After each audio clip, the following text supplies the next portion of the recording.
Good morning, good afternoon, good evening. Once again, it's our last Tuesday of the month, and this is actually the last Tuesday of the year. So this is not only a special episode of AUA, Ask Us Anything, where we invite Lydia Grace back, but it's also the last one of the year. So, hi everyone. Hi Lydia. Hi Josh. How are you? Yeah. Good. Wholeness. Good. So I really want to jump in and continue with our last discussion. Last discussion talks about the practice that Lydia does, which is body-centric practice. And one of the things that strikes me was actually in the very beginning when Lydia talks about how her students react to her teaching and how they were so enamored or focused on, for the first time, they actually listening to the body. And I think in passing, Lydia talked about a term that she used called body speak. And so I like to give it an opportunity to Lydia to continue with that thought and share with us her teaching. And I think we have enough time that both Josh and I would like to contribute our own perspective to what we do and whether or not that relates to what Lydia worked on. Go ahead, Lydia. Okay. Yeah, so last time we talked about the topic was on embodiment coaching. So I in 2020 developed a approach, I would say. I guess it's a technique, but it's more of an approach to the body to help people start to understand how they can open up an inner dialogue with themselves. And it came from a lot of my own challenges from being led by different coaches or teachers or therapists that would like get to a point and then I'd be like, but it's not enough, or it doesn't work for me in this way, and so it was a combo of like understanding from the perspective of being a yoga teacher and massage therapist and massage teacher and health coach over lots of years of like, what is an efficient, easy way to start accessing our inner conversation and all the different parts of us. And I at the time I had a business coach who was like, you need a signature program for your business, and so it kind of came out of like the title kind of came out of that, the body speak method, mostly in all honesty for marketing purposes, so that I would have a clear way to bring a unique perspective to what I offered in my coaching practice. And so before I even brought it into specific coaching, I actually just offered it up on lots of groups on Facebook and said, I have this new method. If you want to try it out for free and then leave a testimonial, give you feedback, see how it works. So I think I probably gave between 100 and 200 hours of coaching for free to many people last year in this method, just to see how does this work on actual people, not just me. And then my sister and I have done trades for coaching in the past. So then I did a series of sessions with her and she was able to give me feedback. So it was a really cool experiment, but it ended up working. and even as I practiced it myself, I came across challenges of the approach. So I met resistance within different aspects. That the brilliance of working with actual humans, what's so amazing is I had certain clients along the way basically bring in insight into, can we approach it a different way? And it like opened up so much more insight into where areas that I hadn't necessarily seen. Like I had one client really say, can we do this, but can it be less talking and can I be moving during it? And I hadn't really brought in a movement approach before. And so again, it was this huge, amazing thing that really confirms my philosophy, which is when you're working with an individual, as a coach, I'm here to facilitate safe, consent-based space so that they can open up to their own wisdom. I'm not trying to put my wisdom onto them. I'm using my intuition and wisdom and presence to create space for them to realize they are very wise themselves, and their bodies specifically are very wise. And so with that approach, it's a very rewarding approach as a coach, because so many clients have these brilliant things I never would have thought of, because they're unique in their own life and challenges, you know? So the body speak method specifically, I made it a little bit more of an intellectual approach, because I noticed, specifically for my personality, but I tend to work with a lot of people who are intellectuals. And I've noticed, again, for myself and other people who think a lot, information is safe. Information equals safety. Education equals safety. And so one of the things I emphasize with a lot of clients is, first of all, you get to give or take away consent at any point in this session. And I follow your lead in that sense. If you're ever uncomfortable, we pivot. I give more options. You bring in an option. You're not having to do it my way. But if you don't have a way, I present a way, you know, so you also don't have to feel like you have to come up with something. And that is one of the foundational elements of it, of we're opening up an inner dialogue, but there has to be safety and there has to be consent for this to happen. Because so many times we open into like listening to a sensation or listening to an emotion, and then we get identified with it and it runs away with us, or we run away with it into over-identification. And so one of the main elements I wanted to bring in is there has to be some sort of inner facilitator or mediator. And like maybe in meditation, that's called conscious awareness, or the observer, or the witness. You know, different approaches have different words. And I let the client kind of pick whatever word they want to identify with. And I say, I'm going to be that until you have the skill to do it for yourself. And so there's always an element, if something starts to feel wobbly, then we go back to the facilitator, who's kind of running the show, essentially. I see. And it goes into various questions. So a client might be sharing something. Then there's an offering. Do you want to try out the body speak?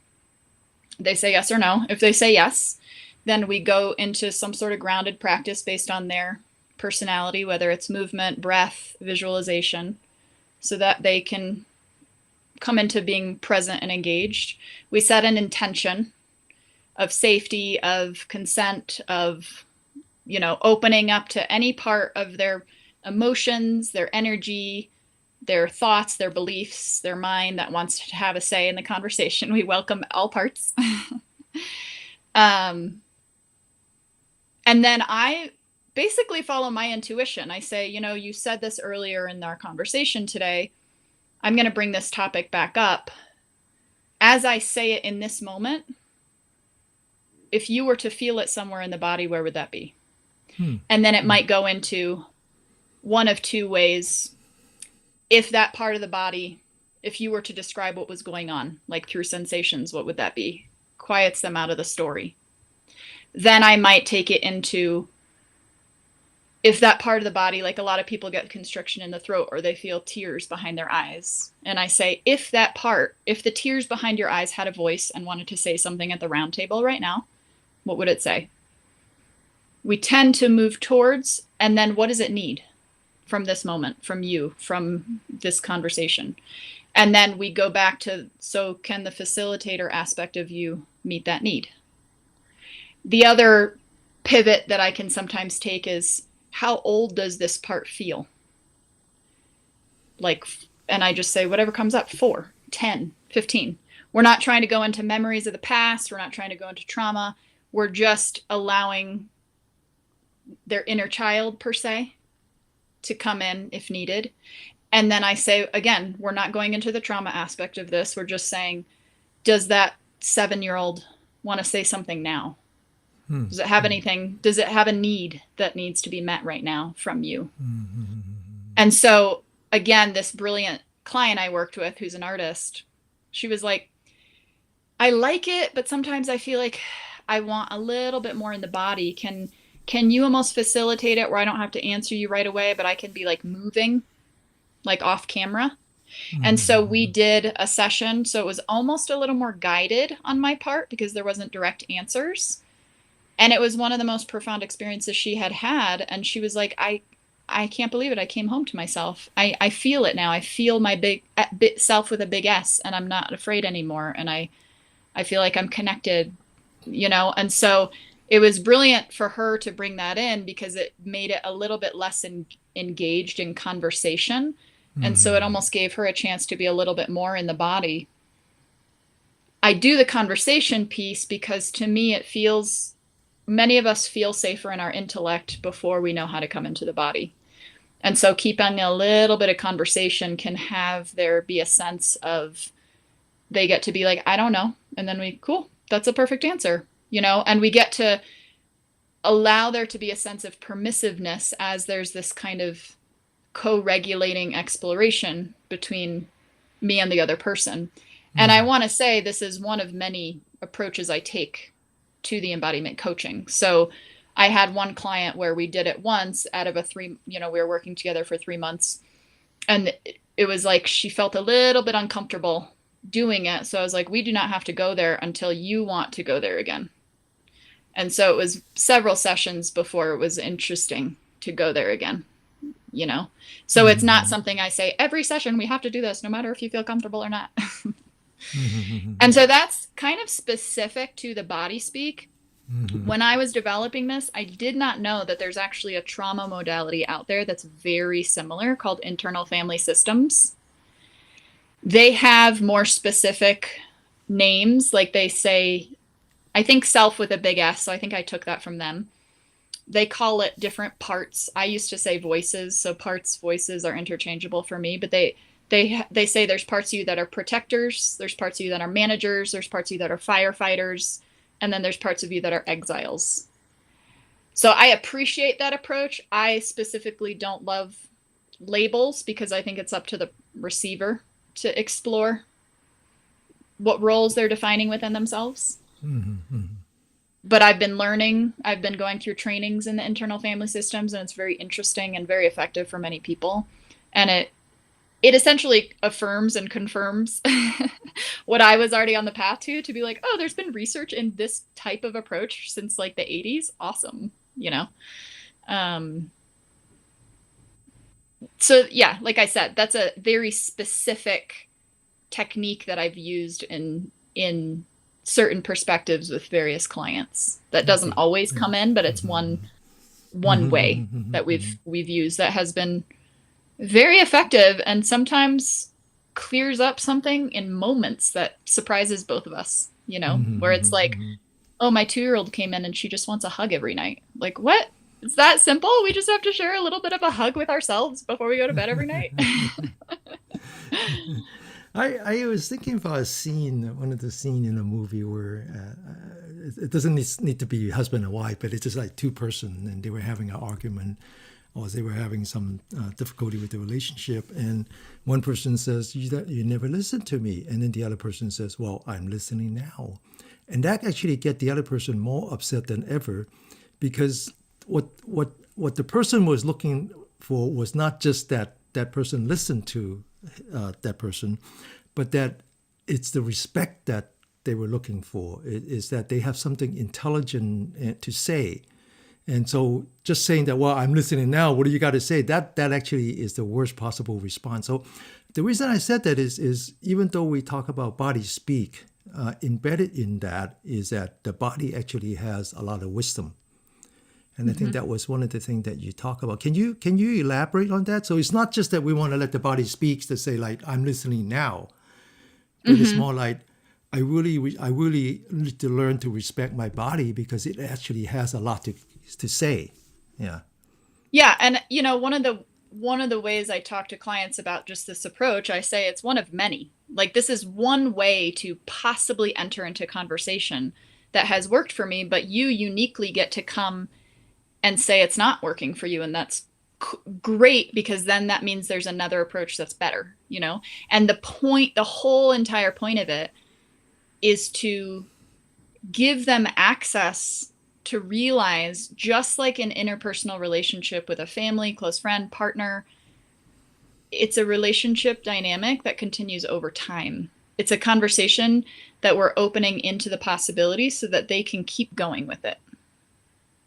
Where And honestly, it has 100% come from the practices that I've learned from Asian tradition, Qigong, Thai Ayurveda, Thai healing, yoga, meditation. So many of these practices, specifically Thai Ayurveda, that talks about how we have different bodies. And each of these bodies have different ways of dealing with life. And when there's a block in one, if it's not dealt with, it'll affect the other and the other and the other. But the healing can actually be a multidisciplinary approach where we don't have to just work with where the symptom is. We actually get to work anywhere in the body, whether it's emotional, in the breath, spiritual, mental, physical. And so many of the things we go through in life are affecting different bodies, different aspects of our humanity. So we get to take whatever approach resonates with us the most, I guess, which to me is so expansive. And I had one client that one of the things that she continued to say over and over about sessions when we worked together was she's like, I've never understood this concept of permissiveness before. And you emphasize it every single time. I'm allowed to, I can give permission to myself. And it was such a powerful concept for her to learn how to just be more, I think of it as permissive, but also compassionate. I'm allowed to be human as I grow. Instead of I'm not allowed to be angry or I'm not allowed to hurt people. It's yeah, ideally we're moving away from causing harm to ourselves or others. Definitely. Integrity matters. But we also get to allow ourselves to be a mess as we're figuring it out, because we're a human living friction. We're we're physical, this is everything about our life is friction and energy transfer, as far as science. I'm saying science because a scientist might not agree with how I'm articulating this. Yeah. So earlier, I purposely used the word body-centric as opposed to body embodiment. And the reason is that I want to take our conversation and put it under a bigger umbrella. So Lydia talks about embodiment last time and now talks about body speak. But I like to kind of put that, say, okay, there's a bigger world out there. Different people try different ways, and all has to do with the body, and that's why I choose the word body-centric. Because in Buddhism, we practice the mindfulness of the body, mindfulness of the feeling, and so forth. And so I like to kind of bring that now to this bigger umbrella, and I like to open this up to Josh and see if he can make any comments as to how your practice relates to Lydia's practice, either in similarity or in differences. Josh, what do you think of what Lydia just said? Too many. I'm enjoying listening right now, and I invite you all to listen with your entire body. So this is a kind of thing that I've heard in Theravada Buddhist talks pretty often about entire body listening. And I invite you to do that for the rest of the show. And maybe we'll come back on and give what that means to us. But I would invite the audience listening to this to just notice their experience with whole body listening, whatever that means to you. And you don't have to sit there and think about it and figure it out. Just see what happens. And then we can use that as a reference point if we come back later and say what that means to us. Josh, you actually. And I'm going to pass it off back to Denny and Lydia. Oh, no, before we do that, but you actually did prepare something. Would you like to share it now? Too much of stuff. Yeah, okay. Too much. So if any of it works into a natural conversation, great. If not, that's okay too. I'm very interested too, so you can make it work into natural conversation if you want. You have an okay. We're extending an invitation now, Josh. Oh yeah, now I need to be defensive, right? So no. I mean, if you don't want to, we can go, and then when you feel good, you can. No, I mean that is the great thing about having my own little platform, right? So I don't have to, like we were talking about, or Lydia was talking about earlier, forcing wisdom on people, and that's a big lesson I had to learn, because now it just makes so much more sense. It's so much more at ease to dispense wisdom that's specifically asked for. However, I can do that in general on these online platforms by myself, and people can just find it if they want. And actually, this forum here, we can share things that are related, so it's pretty cool. Let's see. So I don't know. What more specifically? What would we like to talk about? Well, I would love to say one thing based on what you just said. One of the lives I've done on Insight Timer, I call it the Embodied Book Club. And I will pick a book, like, for example, I think last time I did this one by Young Pueblo. I think he was a monk for a while, and then he became an author. And it has little excerpts, like poetry about clarity and connection from the perspective of a meditator.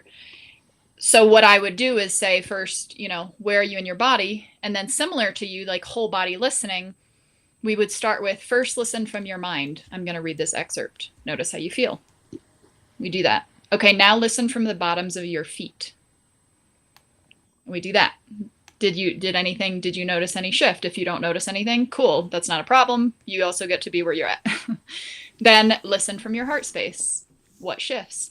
And it's a very cool facilitated practice to do, because the comments of what arises in people's realizations of where they're listening from it blows me away just hearing other people's experiences. And it was I remember the first time I did it on Insight Timer was maybe early summer. I remember being like, why have I not done that specifically in something like a conflict? Like, been conscious about, like, where am I listening to this other person from?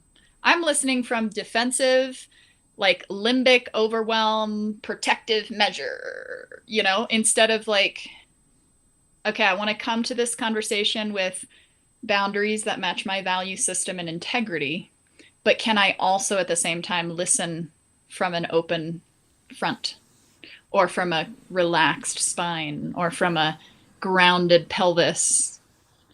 And like, what would happen if we started doing that more regularly, specifically in more tense conversations where our default is to become defensive first, So I immediately went there when you were saying whole body listening. And that's the tendency, is for us to match the energy of what we're being presented with, right? And so the solution I've been taught is that, if we can become aware of that, then we can focus more on how we want to respond to. And I think it's fascinating, this listening to and listening from different areas of the body too. Is there a possibility for listening and speaking on a cellular level even?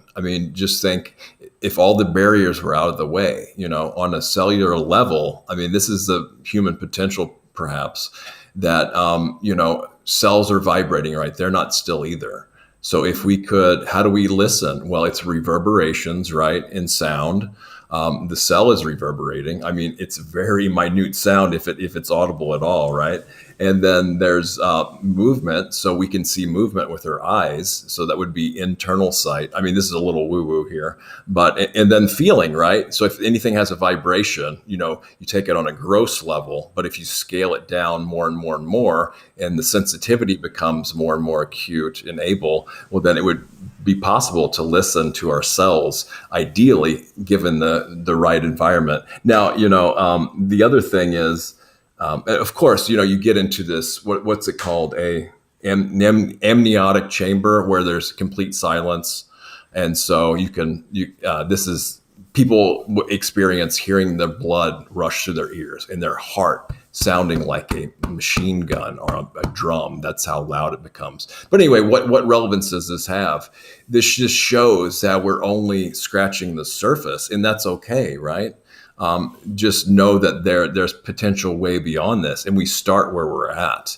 And so, Denny, what are your experience of listening to and listening from? Because we don't normally think about listening from, right? You usually just think, well, we listen with our ears.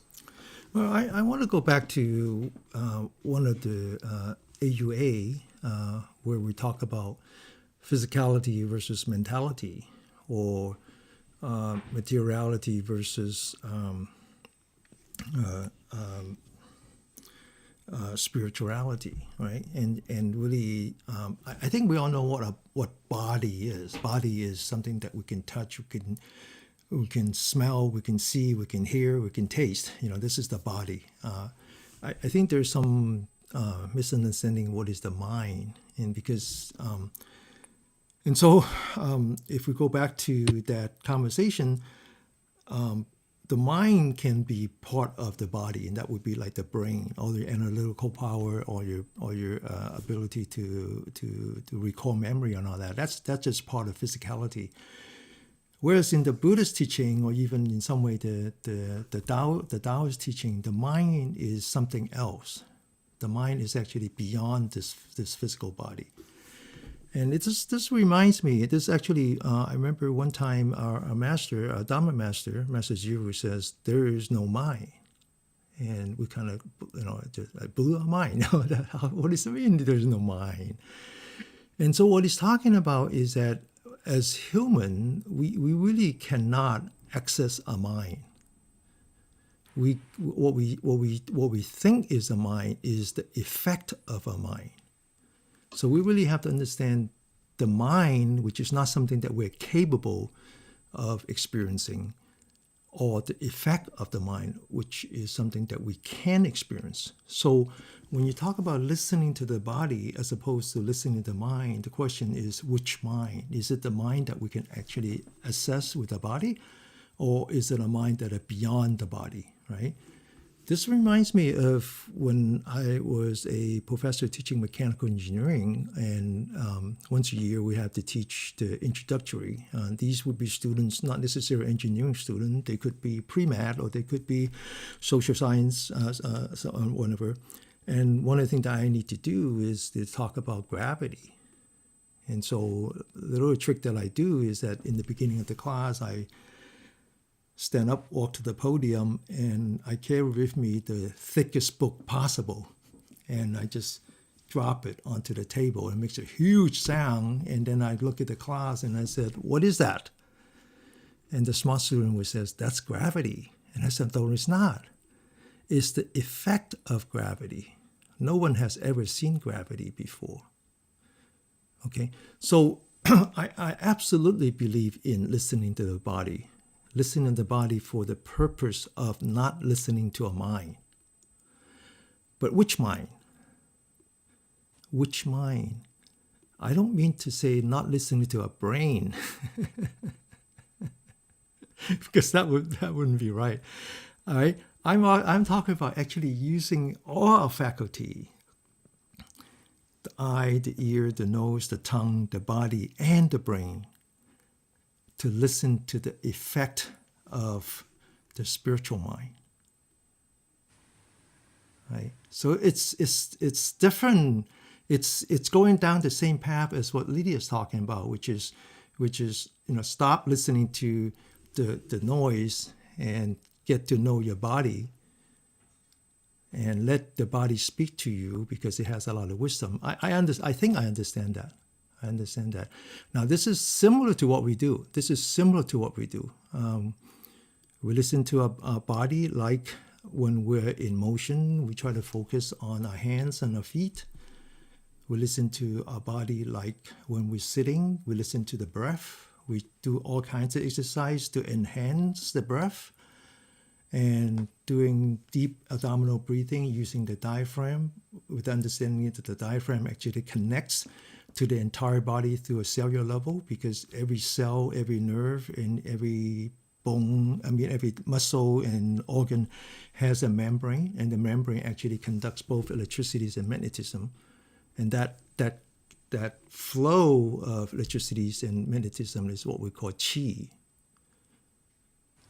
So a whole lot of technique is developed into listening to a body. But as far as I'm concerned, it has the ultimate goal of using our body to listen to the effect of our mind. Similar, but not identical. It's really interesting because, the mind It's considered one of the senses in Buddhism, but you can't use your other senses to detect it, right? So it's really fascinating. You can't see the mind. You can't. I mean, if you see, the brain is the physical representation, right? It's an organ. So the brain is the brain. Mind is something different, right? Some people use it synonymously, but I think it's important to, even though we don't quite let me go understand real it, quick to I think it's important to separate them. Yeah. Go ahead, Josh. Sorry about that. Oh no, that's yeah. We'll come right back. But even this body, it helps to be really stable and grounded in our certain in ourselves too. Because when warning alert here, when the Buddha was a master of deconstructing things, right? So we think we just know what this body is, but do we really? Where does the finger start and end? If you zoom into the quantum level, that particle that subparticle that's always changing, how do you pin it down to the finger, right? And in the hand, or you zoom way out, and what relevance does a hand have? And then, so the classic analogy that's always given is a car, right? It's a car. We all know what a car is, right? But if you take it all apart and you put it in boxes, is that still a car? Well, I guess you could argue it still is. It just needs some assembly, but it's a box of parts then. So this comes back to the Namarupa. And so it's like when we think we really know what something is, well then, I mean, that's it can help ground and stabilize us and give us some coherency in a way to, get through the world easily. Because if we had to figure out what a table was every time we saw it, I mean, life would be really confusing and we couldn't really do much, right? But then at the same time, if we think that, oh, I know what a table is, I don't have to look into it any further, right? But you get the point. So when we think we know something, then we just stop at one level, and which is okay. There's no value judgment on that. It's just something to be aware of, right? Okay, so Denny, you were saying about the mind. Well, so other than the brain, I'm not saying that I know what it is. I'm saying that to me, the mind, again, falling back to the education of a engineer and a scientist, we know that the world exists in both particle and wave, as well as information, right? So I think we all understand that the particle and the wave is there's a duality. So sometimes it can appear as particle and sometimes it can appear as wave. And the idea that, and people who does deep meditation, they talk about that they talk about how when they're in deep meditation, they enter into these states of deep samadhi, their body disappear and they just see this energy within them. In fact, this is how the Qigong was developed. The Qigong and the meridians and the pressure point, the energy points, they were developed not by dissecting a cadaver. They were discovered by the masters who enters into deep meditation. And all of a sudden they see the body not as a collection of particles, but actually energy flow. And so I think we understand. I think we could understand how a particle and a wave could be the two dimensions of existence. And I think the mind is the third dimension, which is information. Is that for every thought that we have, which is an electrical signal, there could be a memory of that thought. And that memory of the thought is stored somewhere inside a body, or we talk about how trauma could be retained in a muscle. That could be another place where it can store. Or it could just store somewhere that is beyond our comprehension, but it's stored somewhere because for every electrical signal, there's a magnetism, and for every magnetic signal, there is a memory of that. But that same memory can then come back and participate into the next thought. And so in our teaching, in the Buddhist teaching, is that it has this feedback loop. That's why we focus so much on what we call the kusala thoughts, the wholesome thoughts. That because if we have unwholesome thoughts, then for every unwholesome thoughts, it can actually leave unwholesome seed, and then that unwholesome seed can come back and generate more unwholesome thoughts. The best example I can give would be like how you plant tomatoes. You have to start with a seed. Now, without the seed, you wouldn't have the tomato as a fruit. So the seed becomes a fruit through conditions. So the big thing about Buddhism is that since you and I can change a condition, we can change our own destiny. There is no outside force that says that your destiny is such that, and there's no, everything can be changed by changing the condition. But the point is that you start with the seed, you put in the right conditions, it bears fruit, but now the fruit contains even more seeds. And so if you start with the bad seeds, now you have a bad tomato, but then what's worse is that you have even more bad tomato seeds. So I'll be controversial, like I do. I have, and it may not be, we might be in agreement. I have a problem with saying one thing is good and one thing is bad. The approach of saying unwholesome and wholesome, because in my perspective, from personal experience, mostly, not, take it or leave it, as soon as I make a thought bad, then it can trigger shame, which then triggers self-sabotage, which then triggers, and that might feed right into the point you're making. I would rather see it as there's seeds. Let's look at the quality of the seeds without judgment. Let's look at what happens when certain seeds are nourished versus others. Let's look at so almost more of a curiosity before judgment, which I don't necessarily think I'm disagreeing with you, because most Buddhist philosophy is all about observation.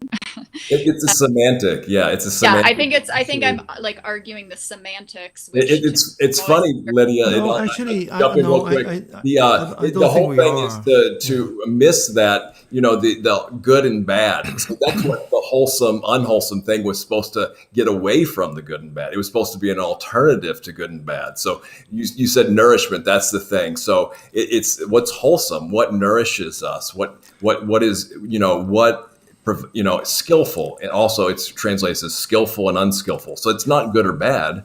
There's no value judgment on skillful, unskillful. And same way with wise and that's not the point. It's not good and bad. So that's where it gets kind of confused a lot. But that's not the point. The point is not the choice of the words. The point is not whether you choose something, the dichotomy of good and bad, or the dichotomy of wholesome, unwholesome. That's not the point. The point is who get to judge. Who gets to judge? Is that what you asked? Who gets to judge? So in Buddhism, no one gets to judge. So it really doesn't matter then if no one gets to judge. And so it comes back to the word of positivity. We use the word about body positive. And I use the word in chi positive, which is that there is no judge. No one gets to judge. If you choose, you can judge yourself, but you judge it by experience. And I believe there's a difference between good and bad. I believe there's a good difference between wholesome and unwholesome. I believe it's worthwhile to distinguish them, but you get to do it. No one else does.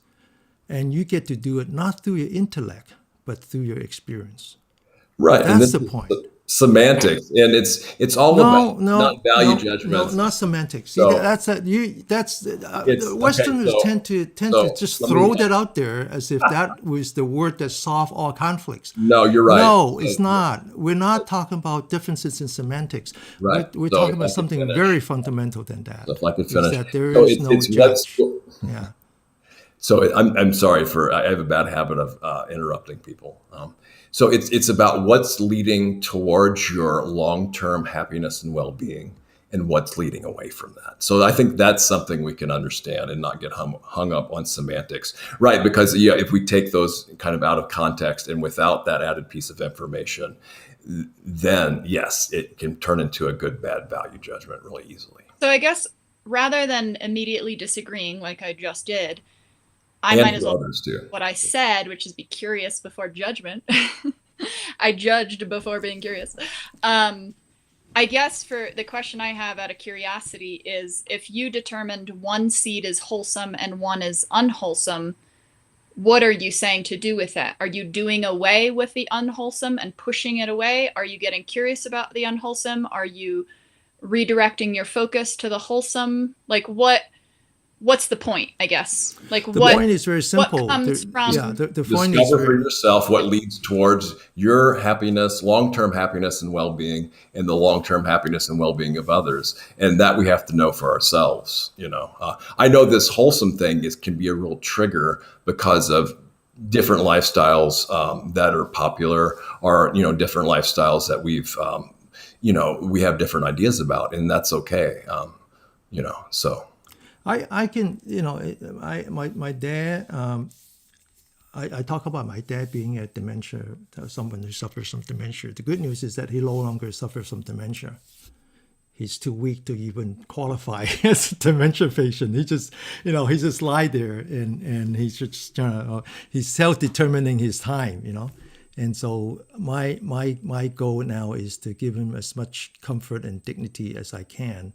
But I can tell you that a person who suffers from dementia, this is from first person experience, is that they have lost much of the brain power, which is the physical side of the brain, of the mind. Okay, that much is clear. But it hasn't affected their spiritual side of the mind. Not at all, not a bit. And so when that happens, they become a white sheet of paper in the mirror. In other words, when you approach them, if you go in there with unwholesome thoughts, they'll come back with unwholesome thoughts. And immediately that thought was unwholesome. There's no way of arguing that. So if you go in there with despair and anger and all that bad, what we call the unwholesome thoughts, it comes back 10 times, and you can tell right away because it's a mirror. So that's one case where it is very, very clear. And so going back to what Lydia said about, so what do you do with that now that you forget for a minute who get to judge, but let's say you come to the conclusions that this is good, this is not so good, this is wholesome, this is not so wholesome, this is skillful, and this is not so skillful. You pick the word, it doesn't matter. It falls into one or two bin. And so in Buddhism, it's very simple. It's very, very simple. We have this 4 ways. It's just like 4 ways, 4 squares. If you're doing something good, keep doing it. If you haven't started doing it yet, but recognize it's good, try as hard as you can to do that. If you're doing something bad, then you should stop doing it. If you haven't start, then you should never start. It's a self-discipline. I think where I want to maybe clarify where I was coming from was, to me, it feels oversimplistic. For example, I've gone through trauma. I deal with PTSD. Someone reaching out their hand for a hug to me out of goodwill comes across as a complete threat to my entire nervous system. My brain says bad, danger, unwholesome. If I wasn't to get curious, to be like, interesting, what's going on, I then become reactive, cause unintentional harm back to the person, and we're just both reacting from experience rather than a sense of curiosity of really coming into the nuances of how are we determining wholesome and unwholesome? What part of the body are we listening from? Am I listening from my intuition? Am I listening from my intellect? Am I listening from my trauma response? Because those are 3 extremely very different aspects that are all affected by biochemistry. They're all affected by the energy flows in my body. They can all be shifted. Like you said, we do have a certain level of power over changing our internal or external condition to a degree. So much of it, from my perspective and experience, I have struggled a lot to go into philosophies that appear to me, from my perspective, to be simplistic, that don't leave space for the experience of trauma in my own body, for the experience of trauma on my own emotions, my own mind, my own intellect, my own perception. And there's a word called neuroception that comes out of the polyvagal theory, which is what your nervous system is taking in before your mind determines what that means. So it's the nervous system responding the quickest to the environment, internal and external. And then at some point it goes up to the intellect and the thoughts and the emotions, and then interpretations are made. And then that's when we're kind of tuned in consciously, and then we make determination from that. But so much of it is happening before we have any sense of putting any like value system or judgment to the experience.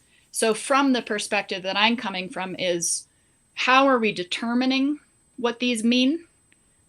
Am I learning this from the conditioning of trauma that I've gone through in my body?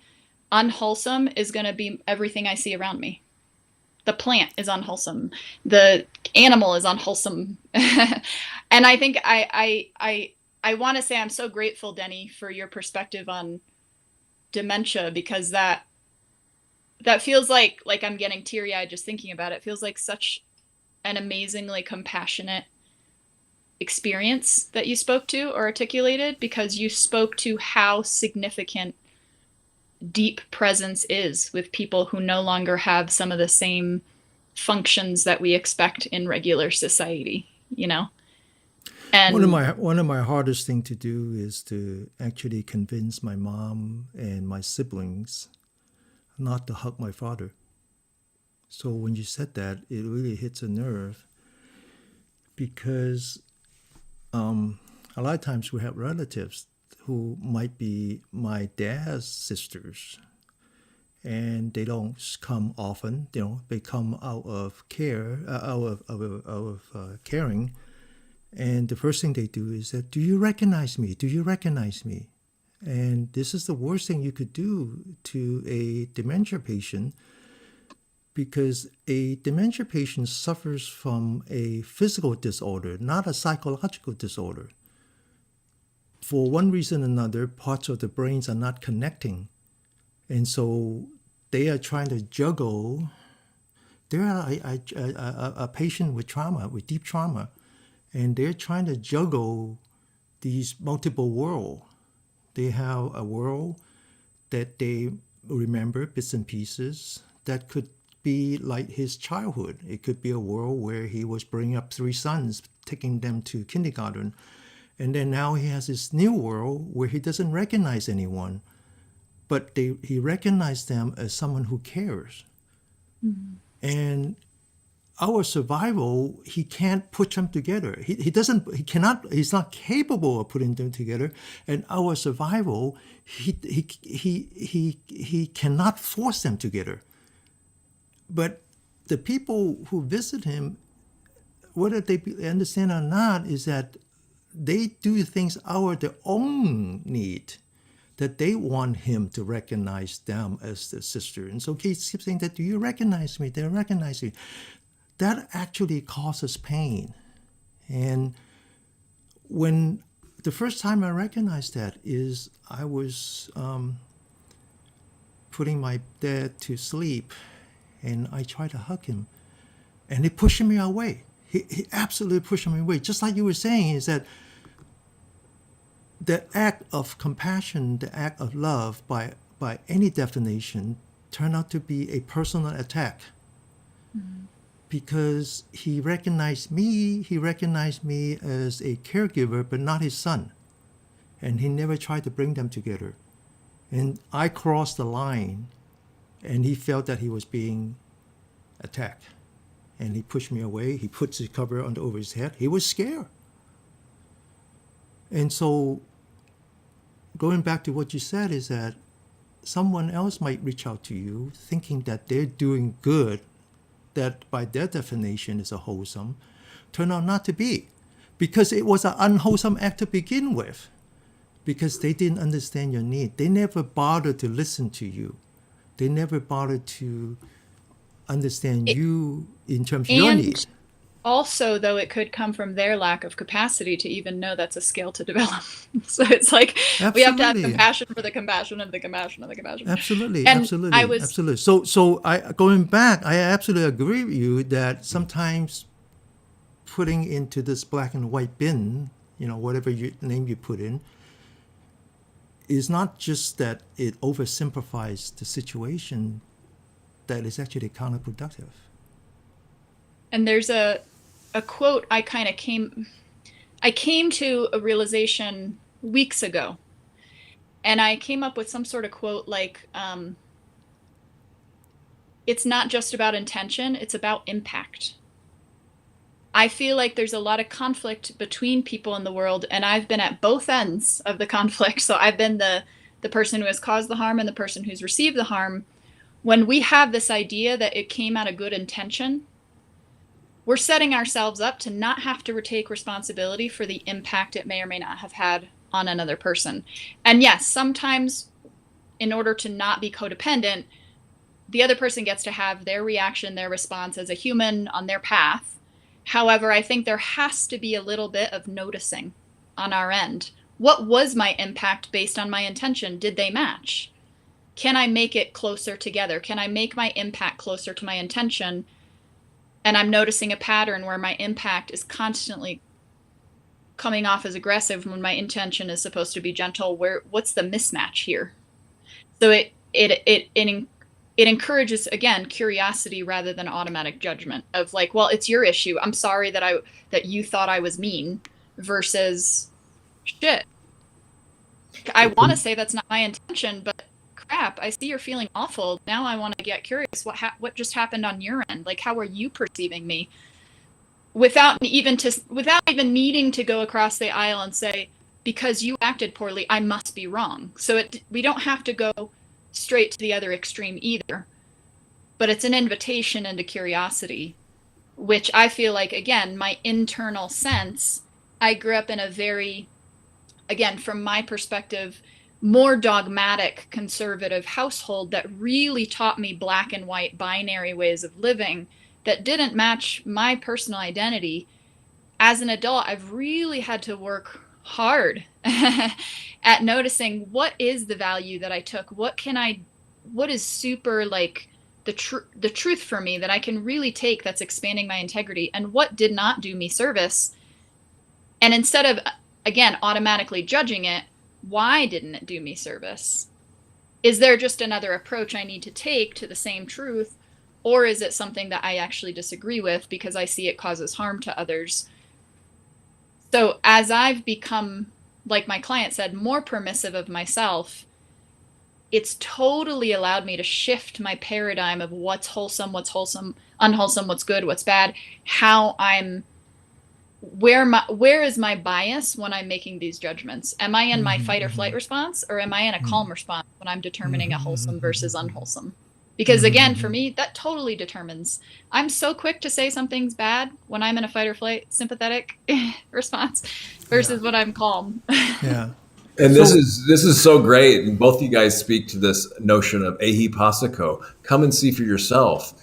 You have to invite investigation. I mean, that's what the Buddha was all about. He's not, don't take my word for it. You have to look into these things yourself. And absolute, all the time encouragement for investigation and inquiry. That's one of the factors of awakening. So if we don't look into and investigate and inquire about our experience, about things we're hearing, well, then we're just a mindless robot, right? Like a drone that just goes on and just, regurgitator into a hive mind, So yeah, so this is great.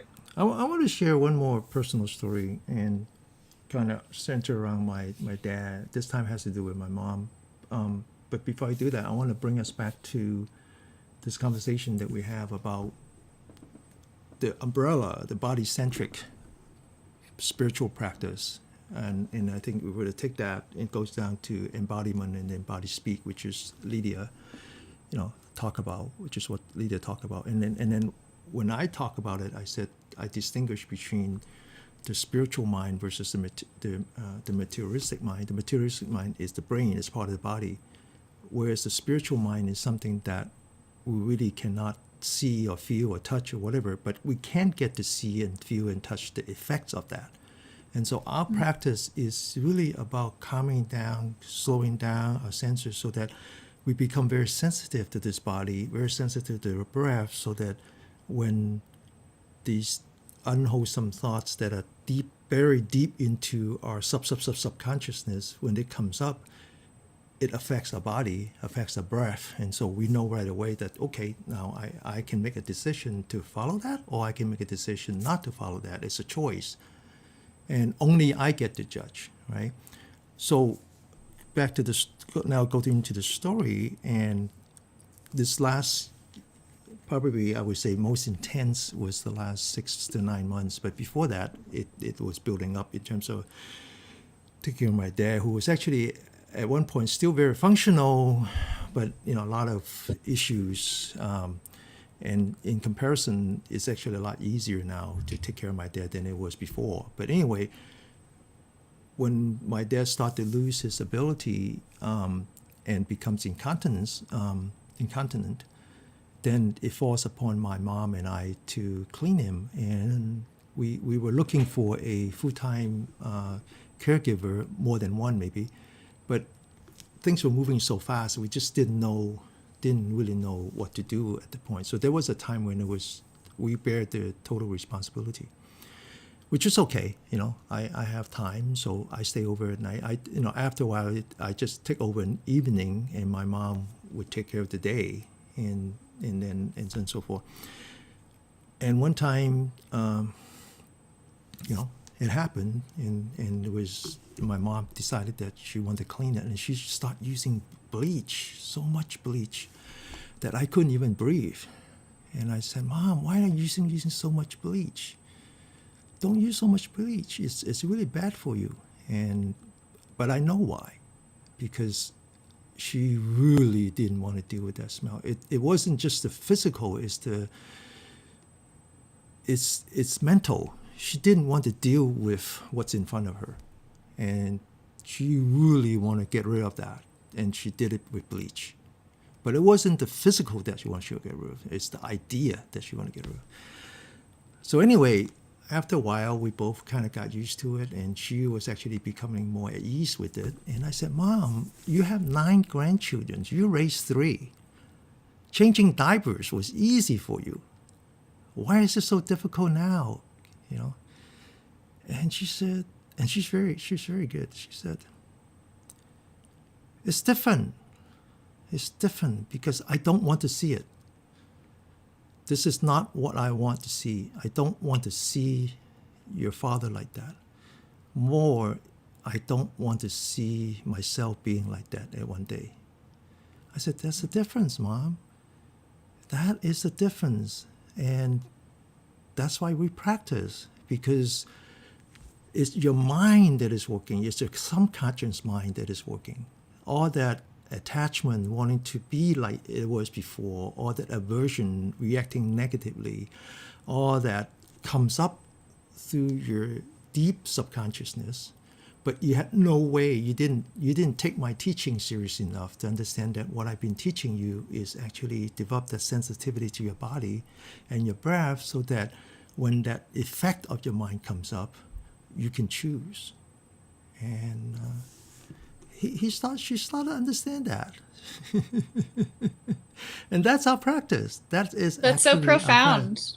That is actually our practice, is that the same thing in front of you, it's more than just the fact that it's just so but it's your mind that is so and it's that part. And I think too, I think for me, so much of my internal struggle has been not even necessarily from what I observe about myself specifically, but more about what I think about what I observe.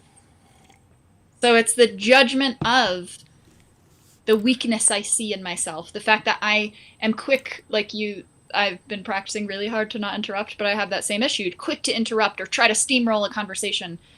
And in initial observation, my second part of my mind, I don't know, another level of the mind is like, see, F you, like you suck and you're never going to change, and see, all you do is hurt people. Like, it's almost like, again, it's not the initial observation, it's what I do with the observation that has caused, I think, me the most struggle and resistance. And that's where where I've worked a lot to cultivate. That's where we cultivate the grace, the compassion, And when we can start, like you said, really noticing a shift in our own bodies, we see the profound effects of healing that it can have that we can then extend to others. Because I think if we try to do that to others before we do it for ourselves, then it's almost transactional. Like, well, now I did it, you have to do it. And then it can almost, like you said, it can be counterproductive when we haven't really. And sometimes we have to do it with someone else first, like a coach or a therapist or a Qigong teacher, so someone can guide us into it. And then we can be like, oh, okay, now I get it. Now I can extend it. Now I can practice it. Yeah, Denny spoke to the sign and the signless, and Lydia just so beautifully illustrated this point of there's a difference between experience and our interpretation of the experience. And most people live in an interpretation of the experience, not the actual experience itself. And some people can't even tell the difference, right? So that's where these practices can really help us delineate and discern between the two. If we do have a little bit of time here, I know we've said this for 2 shows now. If Lydia would guide us in a practice, unless Denny wants to wrap up something here. No. I think that's a good idea. Yeah. Yeah. Okay. If we have a few minutes to extend, it just got choppy for a second. Did that happen for anyone else? Okay. No, it feels smooth. Okay, so the intention. Again, intention to me is always really important. Anyone listening live or to the replay, you get to have full consent of how much or little you want to participate in this guided practice. So at any point, you get to follow your own body. And if it feels off, you stop. You go to the bathroom, you drink water, you open your eyes. You get to have this as a way to practice consent within yourself, to practice what feels safe. What do I want to lean towards? What do I want to lean away from in my human person sharing?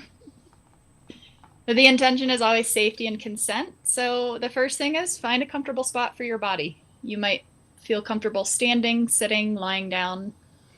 If you feel a little bit thirsty, it's always a good idea to drink a little water to bring a little more flow to the physical experience. I like to sometimes start just with a little bit of a gentle roll to the shoulders. Bring in a little bit of circulation to the upper body. Follow your intuition about any head movements you want to do. Relax your jaw. See if you can start relaxing your eyelids, whether that means keeping your eyes open or closed. That's up to you. And then take a nice deep breath in through the nose. Exhale with a sigh so you can hear your exhale.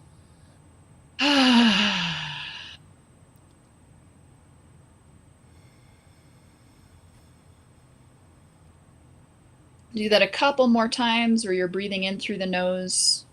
It might almost feel like an exaggerated exhale. The audible sound is a signal to the nervous system to start relaxing.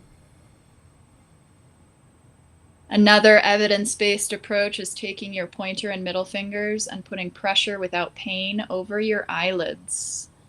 So you're just going to feel this, and this is a way to start relaxing the nervous system in your brain, the back of your neck, down your spinal cord.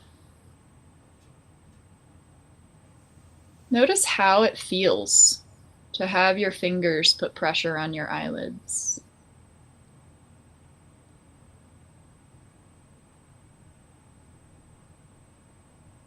You can keep your fingers here, or you can take them away, whatever feels intuitive to you. Start to bring awareness now into your breath.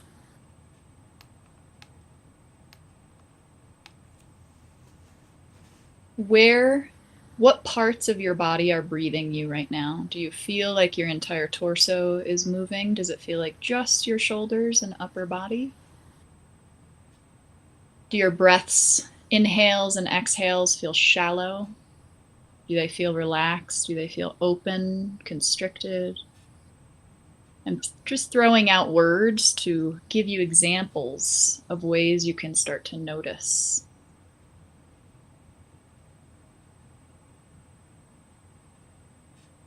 As you're tuning into your breath, Notice what part of your body has your awareness right now. A lot of times when I'm more heady, I tend to be much more aware of my upper body, and I feel a little bit dissociated, like I'm not very aware of my lower body, my back, low back or hips, unless I feel discomfort. So notice if there's a part of your body that you're mostly aware of, and notice, do you want to stay with that awareness? Or are there other parts of your body that are inviting you into awareness there?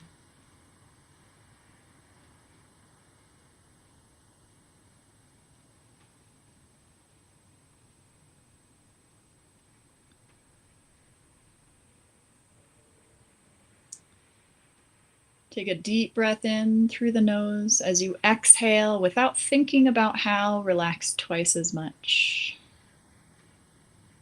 Notice how that feels.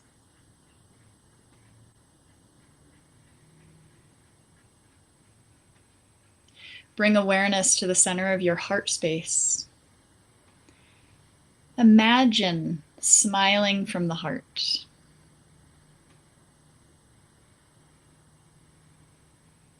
And imagine that as you smile from the heart, you're opening your awareness, you're opening your intention, you're opening your perception to welcome in whatever you desire in this moment. Welcome in self-worth, value, unconditional love, peace, non-local consciousness. As if when you imagine smiling from the heart, you're opening access to greater source, to greater intelligence, to greater infinite source, infinite experience, infinite love.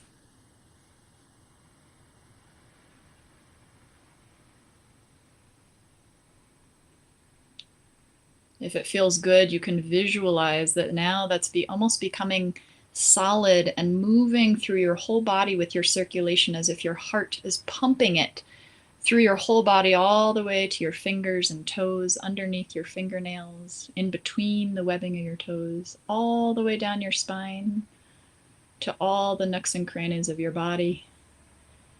As you go into this little imagination, notice if there's anything that shifts in your perception of your body, in your awareness.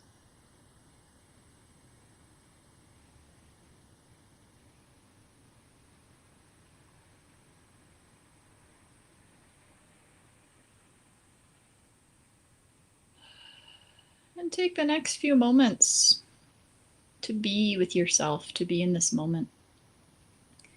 If you notice you're feeling uncomfortable, or maybe there's anxiety that you're becoming attached to, a good practice is to either listen to the heartbeat or focus on lengthening your exhale. Both of these are really helpful in down-regulating or calming the nervous system, so you can focus on either of those.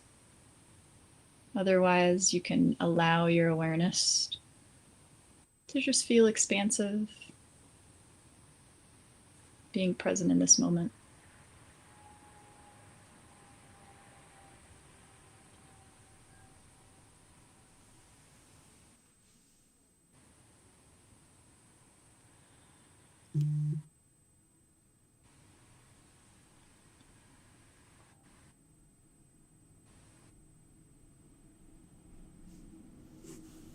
Bring your awareness once again to your breath. Notice if your breath has shifted at all in this little practice. Notice where your awareness is in your body.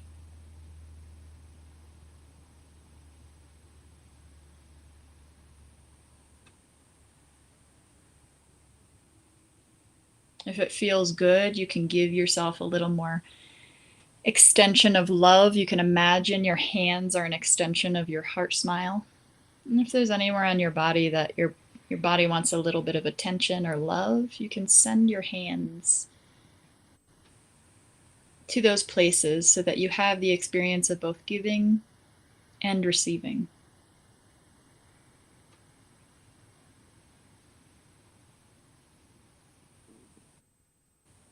And then when you're ready, when it feels okay for you, you can blink your eyes open, come back to the live conversation. Thank you, Lydia. That was wonderful.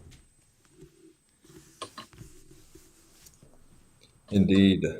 I wanted to get us back into a real quick comment of what Lydia said earlier about, this kind of one side of her saying, screw you, you're harmful kind of thing. And, there is a lot of truth to that, because over the eons, or in recent history, just kind of this masculine idea of harming and just not giving, so there's been so much, right? So much harm. So that's why it's like raise the bar for non-harming and committed to that, right? And so the thing, also to use this kind of warrior energy, and that energy that's still there in a lot of males, and not to totally do away with that, the male species altogether, right? We can slay ill will. So instead of suppressing that energy, you just turn it back on itself, right? And this is where I just think we're at in time where, the non-harming thing is just way more admirable. Well, it always has been, right, than any kind of harming or anything like that. So I just wanted to throw that out there. And then on the flip side of that, and it's totally understandable that the feminine is caught in this fear because of the way they've been treated. But now that is a challenge too, and it's not something they've done wrong or something. It's just that I just see this so much, this state of fear, and it's okay. It's okay to be in fear, and but to investigate, what is this all about? How do we break these victimizer cycles? I would love to share a piece of wisdom that I 100% attribute to my mom, who listened to our last live, by the way, and loved it. So she might be listening right now, or to the replay.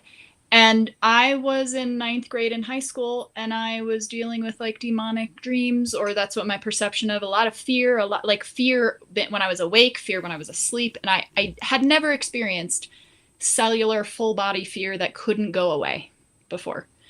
And we were up one night, and she was telling me little stories, and I just was desperate. And she used words that I later changed the words. But she said, Lydia, it doesn't matter if you believe in God or not. God is infinite and Satan is finite. So why would you ever compare fear to love? And later she didn't exactly say those words, but I interpreted it later when my beliefs shifted about how I saw the world of love. Let's live like love is infinite and fear is finite. Why are we making it binary? Why are we making one more equally powerful to the other? What if love was infinite and fear was finite? We don't have to fight fear, because the greatest human need is to be seen and understood. It's not to be agreed with. It's not to even necessarily be fought for, And if we come from that place of extending that to others, it almost makes fear and pain and defensiveness like ephemeral, like wisp away. Obviously, I'm talking very abstract. There's a lot going on in the world that we have to work with very strategically.